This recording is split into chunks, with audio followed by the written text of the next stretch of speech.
शेतकरी बंधूंनो नमस्कार। आज आपण डॉक्टर विजय कापसे साहेब जे रुग्णाची सेवा करत असतात आणि त्यांना रुग्णाच्या सेवेसोबतच शेतीची सुद्धा आवड आहे, जे चांगल्या प्रकारची शेती करतात। तर त्यांनी काही दिवसापूर्वी आपलं IPL बायोलॉजिकल कंपनीचं जे नवीन प्रोडक्ट आला 360 त्यांनी तो बीज प्रक्रियेसाठी वापरला होता हळद पिकाच्या। तर त्यांना त्यांचे आलेले अनुभव आणि त्यांचा परिचय जाणून घेऊ। साहेब डॉक्टर साहेब तुमचा परिचय द्या आणि तुमचे आलेले आपले अनुभव सांगा।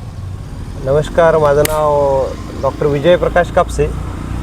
मी खूप दिवसापासून जैविक शेतीच्या शोधात होतो आणि मग मी गेल्या वर्षीपासून IPLचे प्रोडक्ट वापरत होतो आणि यावर्षी मग मी यांचा नवीनच आलेला IPLचा जो आहे 360 नावाचा जो एक बीज प्रक्रियेसाठीचा जो एक प्रोडक्ट आहे तो मी प्रयोग म्हणून म्हटलं आपण प्रयोग म्हणून वापरायचा। आणि मग मी सर्व बियाण्याला बीज प्रक्रिया केली आणि त्यातल्या दोन बेण्याला बीज प्रक्रिया न करता मी जमिनीमध्ये तो टाकला आणि एके साईडला जमिनीत प्रक्रिया केलेला टाकला आणि मग फक्त 5 ते 7 दिवसांनी मी बघितलं तर त्याचे फोटो मी साहेबांना पाठवलेत। एका याला पूर्ण मुळ्या फुटून त्याला 2 कोंबही आलेत आणि ज्याला बीज प्रक्रिया केली नव्हती त्याला एकही कोंब नाही, फक्त 2 बारीक बारीक मुळ्या होत्या। असा अनुभव मी फक्त प्रयोग म्हणून पाहिला आणि शेतात पाहिलं तर शेतातही तोच अनुभव आला।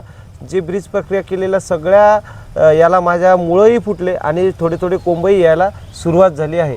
याचे रिझल्ट मला खूप छान वाटले आणि मी व्हिडिओसाठी सर्वांना नाहीच म्हणतो, पण हे जैविक आहे आणि आपल्या सर्वांच्या जमिनीची सोबत आपल्या आरोग्याची काळजी घेणारे हे IPLचे प्रोडक्ट आहेत। यासाठी मी आज व्हिडिओसाठी सरांना हो म्हटलं आणि यांचंही देशाच्या उभारणीसाठी आणि जमीन वाचवण्यासाठी खूप महत्त्वाचं योगदान आहे, तर त्या सगळ्यांनी त्याचा उपयोग घेतला पाहिजे। धन्यवाद डॉक्टर साहेब।